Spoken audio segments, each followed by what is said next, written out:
Bismillahirrahmanirrahim.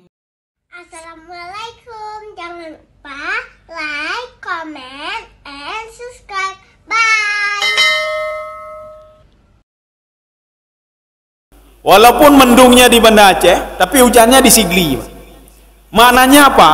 Angin bisa meniup awan tadi kemana saja yang diinginkan oleh Allah Subhanahu wa Ta'ala. Wa nasrifuhu amma yasha. Saya bisa membuat hujan di sana, dan di mana-mana pun, kata Allah. Walaupun mendungnya di sini. Kemudian malaikat bertanya lagi, berarti Hanali yang hebat daripada angin. Ada kata Allah Subhanahu wa Ta'ala. Apa itu? Al-qalbu, hati. Rupanya hati lebih dahsyat dari semuanya. Hati kita sangat canggih sekali, Pak. Ya. Maka nanti kita lihat hadis selanjutnya. Hadis selanjutnya, mintalah fatwa sama hatimu. Maka hatinya bisa mendeteksi kita tadi salat kita khusyuk atau tidak khusyuk. Kita bisa mendeteksi dari hati ini, Pak. Kita ikhlas atau tidak ikhlas dalam beribadah. Hati ini bisa mendeteksi. Menyohana petih cipegak maksiat tiga. Ketika kita nyoda pegak maksiat, yang duluan pertama menyampaikan berita kepada kita itu salah adalah hati. Hati berita juhainnya kan pegak salah adanya. Ya, Pak. Acih kita nyoda pegak amal ibadah ket, Pak. Hati ini akan tenang selalu, Coba salat, hati ini akan tenang selalu. Coba buat maksiat, hatinya gundah tapi. Ya, hadis ini muttafaqun alaihi. Dan diriwayatkan juga, ini hadis yang di atas tadi, diriwayatkan min turuqin bi alfatin mutakaribah.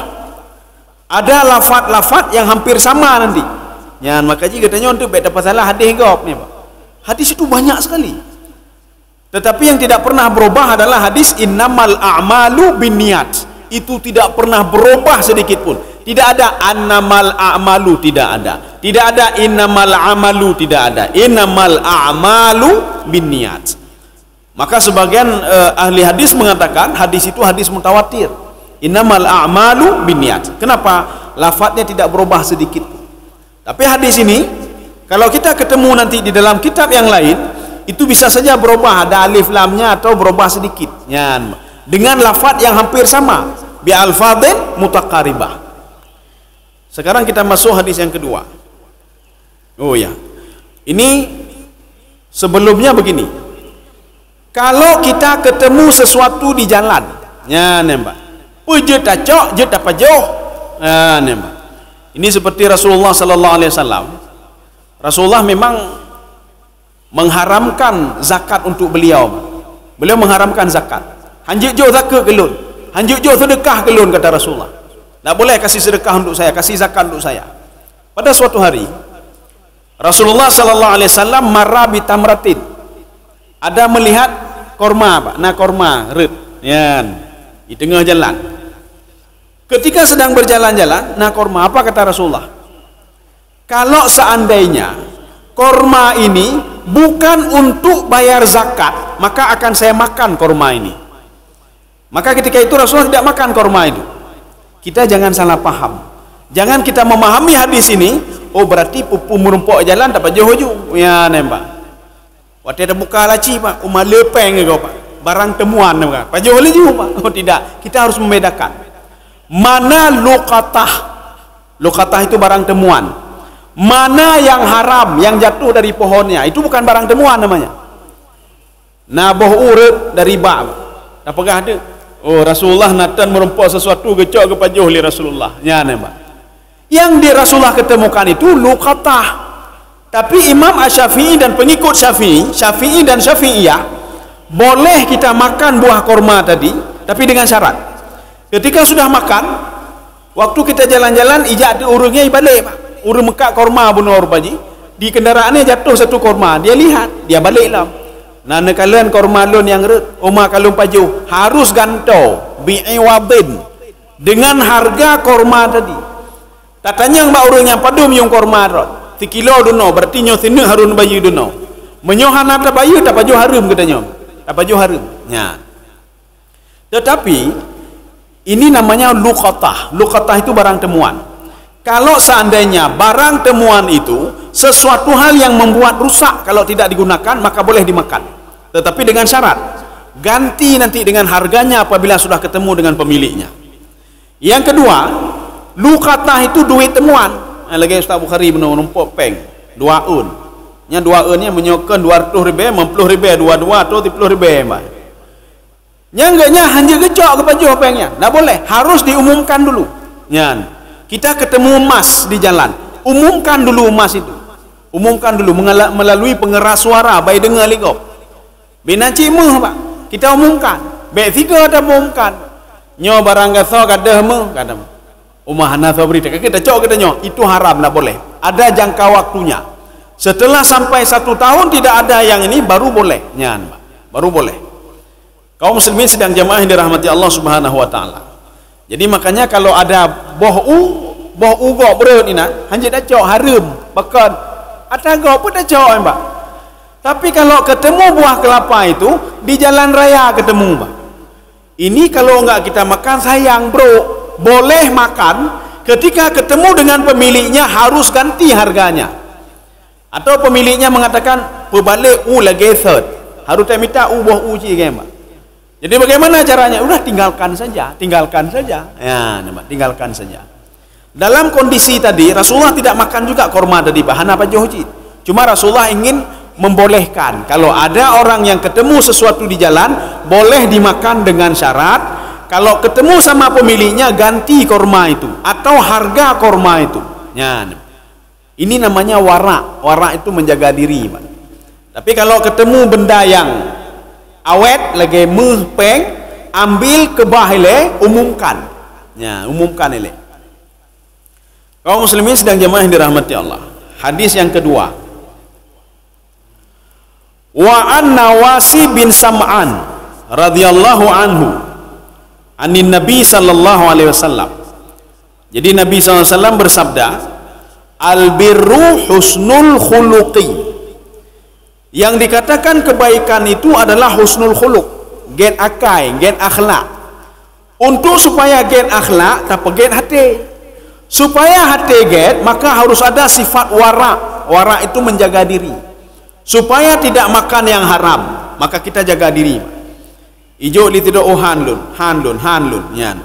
Maka di dalam kitab A'malul Qulub yang dikarang oleh Dr. Yasir Burhami, wara itu 3. Yang pertama al-wara'u min haram. Wara terhadap hal yang haram. Getanyo kata tepu nyo haram, nyo atagop. Tak tinggal, maka seorang sudah dapat predikat pertama, dia menjauhkan diri dari yang haram. Ya, ini kita kadang-kadang sanggup, kadang-kadang tidak. Ya, tapi kebanyakan orang sanggup. Nyo haram, beda betul ada gop. 1. Yang kedua, wara anis syubhat. Wara dari hal syubhat. Ragu-ragu dia, mak. Nyo patalun patagop, kakelah be kejuk ke gop mentang gedi. Ya, nembak. Itu wara terhadap yang syubhat. Yang ketiga, ya ini yang tidak pernah kita sanggupi, Pak. Nyo yang head dah, Pak. Tetapi apa? Ada orang-orang tertentu sanggup untuk melakukan wara yang ketiga. Wara terhadap hal yang halal. Ya, kiban wara terhadap hal yang halal. Seorang pekerja, bekerja agaknya di rumah tuannya, pergi masjid atau dia termampuh dan lain sebagainya. Habis bulan diberikan gaji oleh tuannya. Nyo gaji dron sekian juta, cok. Nyan, Pak, gaji 2 juta, cok gaji 2 juta.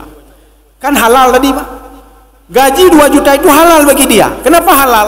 Dia tidak korupsi punya orang lain. Itu hasil keringatnya sendiri selama 1 bulan. Dapat gaji 2 juta kan wajar, Pak. Tetapi si pulan ini dia melihat tuannya.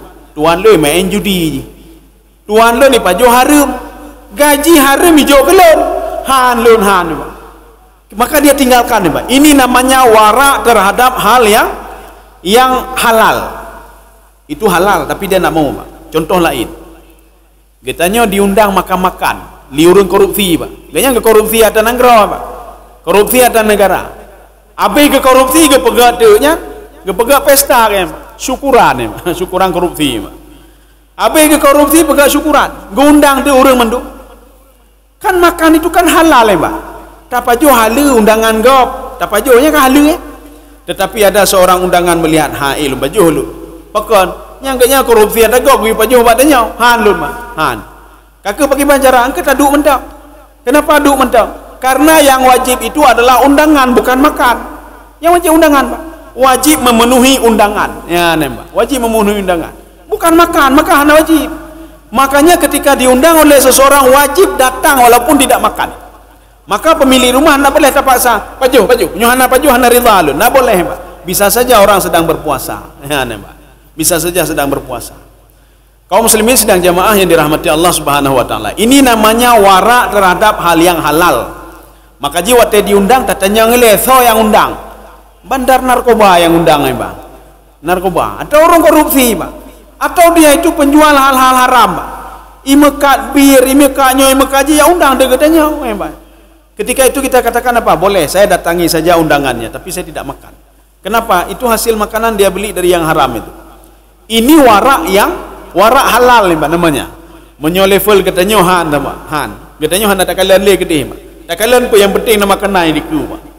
Dia tidak mau tahu itu kan urusan dia itu. Dia mencuri urusan dia. Yang penting kita undangan wajib datang. Dan makanan itu halal, bukan haram. Ya, nih, Pak. Yang katanya menyo tak kalian bina. Pegawai negeri ke habis mendu, Pak. Ya, menyo kalian nyo penyo dari nyo ke habis. Peng pengegok ke jo katanya, Pak. Peng pajak hana jelah ke jo katanya. Diendapkan di peng lagi jo katanya, Pak. Ya. Maka kita nak sanggup kalau model yang ketiga, Pak. Menyo model yang ketiga hanam teme tepu nih, Pak. Ya, nih, Pak. Ini model yang ketiga yang tadi itu warak terhadap hal yang halal, Pak. Yang orang-orang tertentu itu, Pak, yang bisa berbuat seperti itu. Makanya urung-urung ulama-ulama aja, Pak. Hana gepajuh ke nyampruh yang geblau, Pak. Hana gepajuh. Yo kaya, Pak. Bahkan yo nyo mungkin beruh-beruh hana jelah, ya, Pak. Watanya hijau katanya. Makanya mereka menanam padi sendiri, Pak.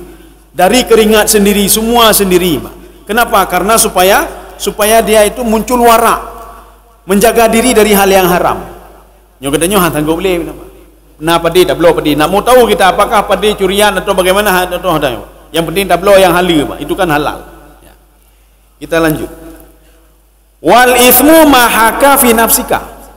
Kalau tadi sudah wal birru sudah. Kebaikan itu adalah husnul khuluq.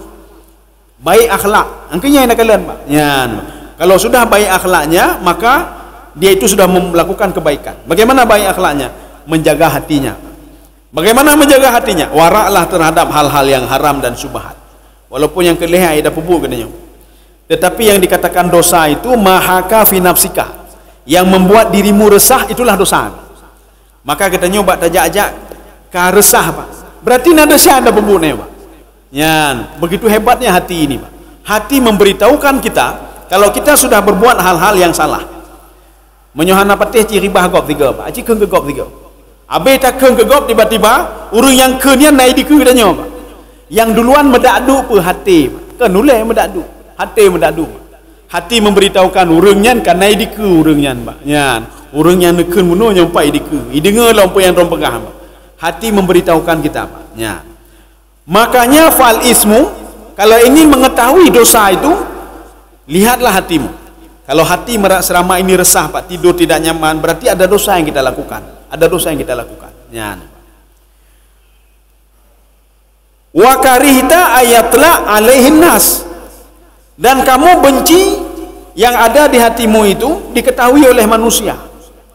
Maka supaya kamu itu tidak diketahui dosamu oleh manusia, jangan buat dosa. Baik pegang dosa, Pak. Kalau kamu tidak buat dosa, hatimu akan tenang. Dan orang lain pun tidak macam-macam kepada kamu. Hanai kedua macam-macam. Tapi menyokan dia tak pegang dosa, hati medadu urang lain keung-keung kegatanya. Ya, nampak. Maka kesimpulan hadis yang kedua ini, jaga hati, Pak. Hati dia jaga, Pak. Hadis yang ketiga, ojeknya nak buku Mbak. Be panjang-panjang tak jelaskan. Pada suatu hari, Wabisah bin Ma'din radhiyallahu anhu mendatangi Rasulullah. Dengan lafaz hadisnya ataitu Rasulullah sallallahu alaihi wasallam faqala. Saya mendatangi Rasulullah dan berkata, faqala ji'ta tas'alu an birrin.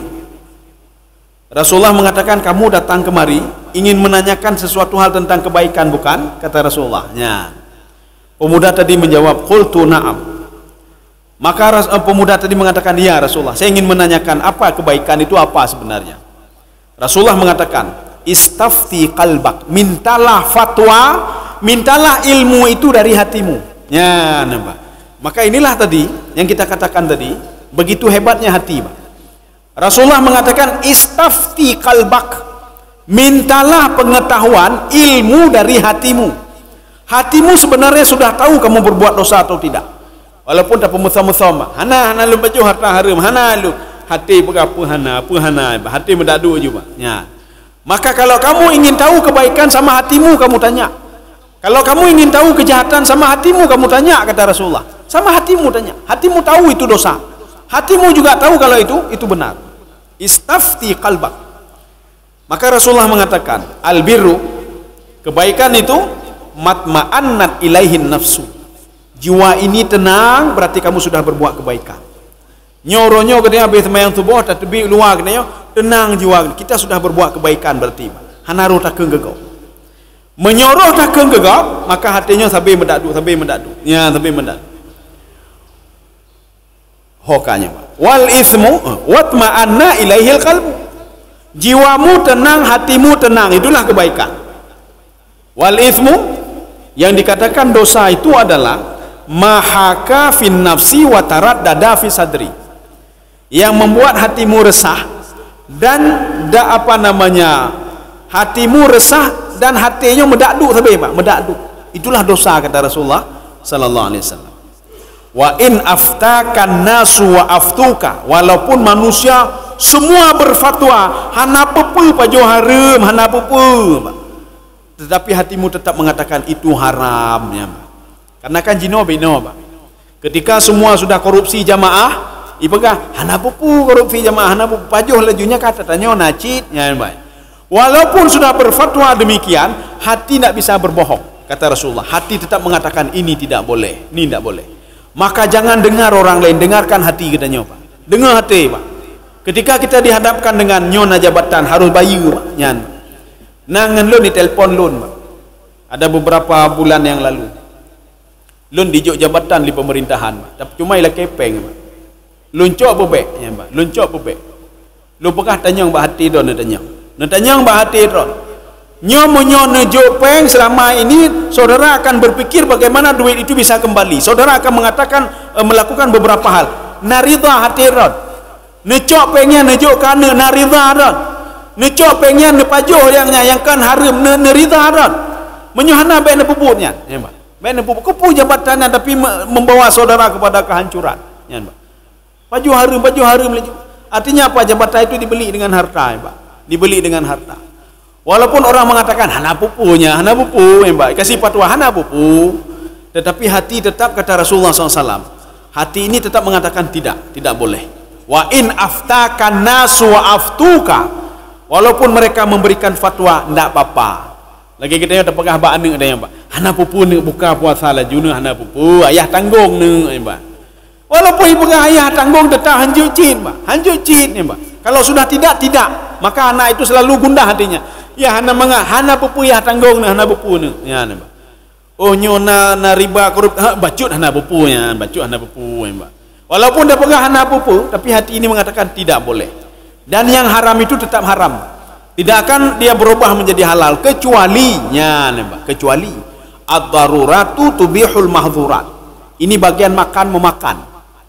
Buihnya haram, tidak boleh dimakan. Tetapi dalam satu kondisi babi boleh dimakan tapi dalam keadaan darurat. Nyan. Katanya lamutun hanapu yang tak bejo kecuali buinan, Pak.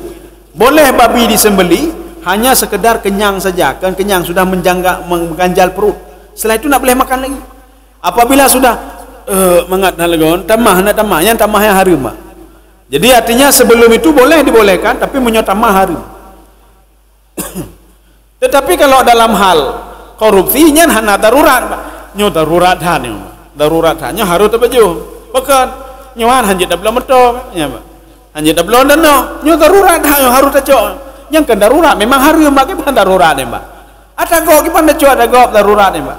Itu bukan yang darurat, itu yang berkenaan dengan perut tadi, Pak. Kita berada di tengah hutan, tidak tahu mau makan apa kecuali yang haram, boleh makan yang haram itu. Ad-daruratu tubihul mahdhurat. Tapi kalau korupsinya kan darurat ni, Pak. Nyan, Pak, kan darurat. Atau ketemu duit di laci, Pak. Pemala tapeng, nyolu khatah barang temuan. Kan temuan nyampe hari maka jelas peng hari. Pergi bampeng temuan ni, Pak. Yang dimasukkan temuan itu apa? Ketemu benda itu bukan pada tempatnya. Emas ketemu di jalan bukan pada tempatnya. Laci itu tempatnya duit nih, Mbak. Bank itu tempatnya duit. Tetapi kalau ketemu di jalan kan bukan tempatnya. Makanya kalau di Arab, getanya menyogadah peng, tak lapor polisi akan tanya. Ini seperti teman saya rumahnya dibobol ya, Mbak. Rumahnya dibobol. Ketika itu apa kami sarankan lapor ke polisi. Ketika lapor ke polisi, apa kata polisi? Di mana kamu taruh uangmu? Di mana kamu taruh emasmu? Saya taruh di atas kasur. Anek minta gedro gede. Ya minta gedro gede. Maka pencuri enggak apa namanya? Kalau kamu taruh di atas kasur, itu bukan pada tempatnya. Saya nak mau cari itu duit itu. Tapi kalau kita katakan duit itu di dalam lemari, tak kunci lemarinya akan diminta. Maka di dalam fikih, kapan berlaku hukum potong tangan? Apabila pencuri itu mencuri emas pada tempatnya. Jadi kalau emas dah pudu ili ke rumah hinan, Pak. Ijak pencuri cok, yan, Pak. Maka hak potong tangan tak ada. Pada tadi yang pekan, hai mah ili ke rumah hai pudu emas, Pak. Tapi kalau emas di dalam lemari, dapat seorang kotak alam itu memang pencuri. Kalau sudah sampai nisab yang dia curi, maka pencuri itu harus potong tangan. Tapi kalau di dalam tafsir penafsir Acehnya, Pak, yang dari Lok Semawai, Hasbi As-Siddiqi, Hasbi As-Siddiqi memang nalain macu, arti yang lain apa? Ada pembaharuan. Beliau mengatakan as-sariqu was-sariqatu faqta'u aydiyahuma. Masuk akal juga yang beliau katakan, Pak. Karena beliau ahli fikih sehingga buat tafsirnya apa namanya? Baunya bau fikihnya, Pak. Tafsir yang pembahasannya pembahasan fikih. Beliau mengatakan yang dikatakan pencuri potong tangan itu adalah pencuri mutadaim yang profesi dia mencuri. Makanya kenapa pada masa Rasulullah pencuri dipotong tangan? Yang pertama dia mengambil sesuatu dari tempatnya, dia merusak tempat itu. Yang kedua memang profesi dia pencuri. Ini kata Hasbi As-Siddiqi. Yang kedua, kalau seandainya itu bukan profesi dia, jikanya kan pencuri kayaknya. Cuma dalam waktu itu dia mencuri, maka tidak wajib potong tangan. Inilah yang terjadi pada masa Umar bin Khattab radhiyallahu anhu. Maka baik tanya, wah nade ya, kenapa nade? Dia itu kok tidak dipotong tangan? Dia sudah mencuri, masuk ke rumah orang lain dia mencuri. Maka Hasbi As-Siddiqi mengatakan, pencuri itu bukan profesi dia mencuri, tetapi apa? Karena anaknya lapar, nak tahu mau buat apa lagi, itu mencuri tanggap, maka tidak boleh potong tangan. Ya, nih, Pak. Itu kata Hasbi As-Siddiqi dalam tafsir beliau. Nanti coba bisa lihat ada tafsir dari Hasbi As-Siddiqi itu yang menyatakan tentang hukum potong tangan bagi laki-laki dan perempuan yang mencuri. Lurata kasib, nyan kasib. Jadi mudah-mudahan ada manfaat. Nanti kita lihat dulu, Pak. Kalau seandainya perlu kita lanjut pertemuan selanjutnya dengan warak, kita lanjutkan lagi. Karena hadisnya tinggal berapa? 2 atau 3 ini, Pak. Ya, kemudian nanti kita lanjutkan pertemuan selanjutnya itu uzlah. Uzlah itu apa? Mengasingkan diri, Pak. Ya, mengasingkan diri dari orang lain. Apakah boleh seperti itu? Kita beribadah sendiri, Pak. Ya, uzlah. Saya rasa cukup sekian. Mudah-mudahan ada manfaat bagi tuan dan jemaah sekalian. Subhanakallah bihamdika asyhadu an la ilaha illa anta astaghfiruka wa atubu ilaik. Assalamualaikum warahmatullahi wabarakatuh. Terima kasih.